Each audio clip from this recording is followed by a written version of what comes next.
দখল আর দূষণে ধুঁকছে রাজশাহী বিভাগের অন্তত ৬০টি নদী ও খাল। দুই পাড় সংকীর্ণ হয়ে পড়ায় এগুলোর বেশিরভাগ মৃতপ্রায়। তবে পানি উন্নয়ন বোর্ডের কর্মকর্তারা বলছেন, দখলদারদের উচ্ছেদে অচিরেই শুরু হবে অভিযান। হাবিবুর রহমান পাপ্পুর তোলা ছবিতে বিস্তারিত জানাচ্ছেন সাইফুর রহমান রকি। রাজশাহী নগরীর দক্ষিণ পাড় ঘেঁষে বয়ে গেছে পদ্মা নদী। একসময় এ নদীতে জাহাজ চললেও এখন শুষ্ক মৌসুমে পানি না থাকায় নদীর বুকে জাগে চর। লালন মুক্তমঞ্চ এলাকায় নদীর জায়গা দখল করে গড়ে উঠেছে স্থায়ী অস্থায়ী দোকান। ইজারা ছাড়া দখল হয়ে গেছে পানি উন্নয়ন বোর্ডের জায়গা। অন্যদিকে পবা উপজেলার বারনয় নদীর দুপাশে অবৈধভাবে ভরাট করায় পরিণত হয়েছে খালে। একই অবস্থা জেলার ২১টি নদীর বেশিরভাগের। সিরাজগঞ্জের কাটাখালী খাল ভরাট হয়ে গেছে দীর্ঘদিন আবর্জনা ফেলার কারণে। একই সঙ্গে জেলার ফুলজোর, ইছামতি, হরাসাগর সহ বেশ কয়েকটি নদ নদী দখল আর দূষণের ফলে অস্তিত্ব হারাতে বসেছে। পাবনাতেও একের পর এক দখল হয়ে যাচ্ছে নদী ও খাল।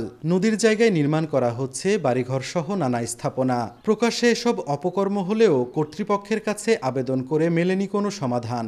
সরকারি জায়গা যায় যেরকম পাইছে দখল করে দোকানপাট করে খায় আর কি। কোনো ধরনের অভিযানও নাই, কোনো চাপও নাই।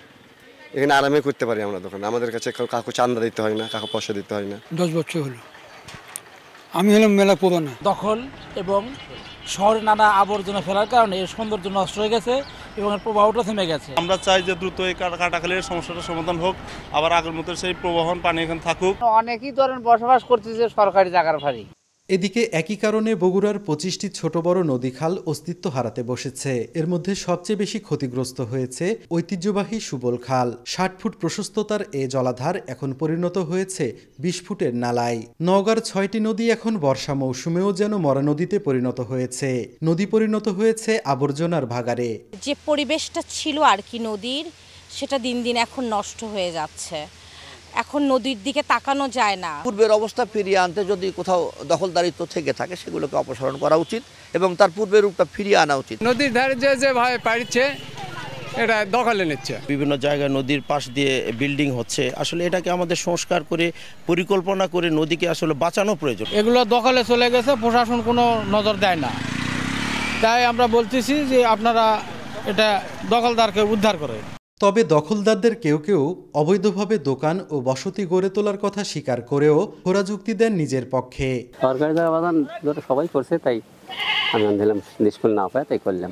অন্যদিকে বছরের পর বছর দখলদারদের বিরুদ্ধে কোনো ব্যবস্থা না নিলেও গণমাধ্যমের সামনে দ্রুত ব্যবস্থা নেওয়ার আশ্বাস পানি উন্নয়ন বোর্ডের। এই বছরে আমরা এটা ফান্ড নিয়ে এসে এটা উচ্ছেদ করে ভেঙে ফেলব। প্রকল্প আমাদের আরও নেওয়া হচ্ছে ভবিষ্যতে। সেগুলো অনুমোদন হলে বগুড়া জেলার সবগুলো খাল নদী সংস্কার করা হবে এবং দখল দূষণ পুরোপুরি উচ্ছেদ করা হবে।